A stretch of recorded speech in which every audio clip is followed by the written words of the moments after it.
The story of Hagar.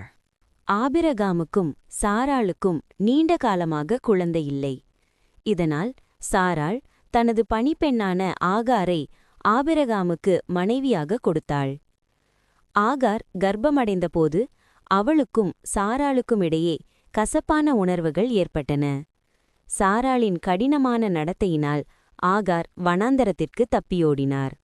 வனாந்தரத்தில் ஒரு நீரூற்றின் அருகே ஆகார் அமர்ந்திருந்தபோது கர்த்தருடைய தூதன் அவரிடம் தோன்றி மீண்டும் சாராளிடம் திரும்பி செல்லும்படி கூறினார்.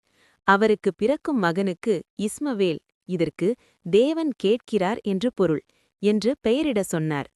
ஆகார் தனக்கு காட்சியளித்த இறைவனை என்னைக் காண்கிற தேவன் எல் ராய் என்று அழைத்தார். பைபிளில் ஒரு பெண் கடவுளுக்கு பெயர் சூட்டிய முதல் நிகழ்வு இதுவாகும். சில ஆண்டுகளுக்குப் பிறகு சாராளுக்கு ஈசாக்கு பிறந்தார். ஒருமுறை இஸ்மவேல் ஈசாக்கை பரியாசம் செய்ததைக் கண்ட சாராள் ஆகாரையும் அவளது மகனையும் வீட்டை விட்டு துரத்தி விடும்படி ஆபிரகாமிடம் கூறினாள்.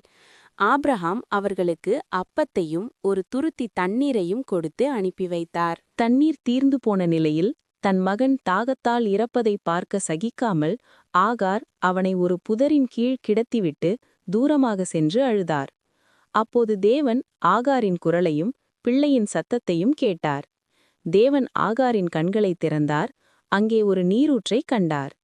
அவனுக்கும் அவனது சந்ததிக்கும் தேவன் பெரிய ஆசீர்வாதங்களை வாக்குத்தத்தம் செய்தார்.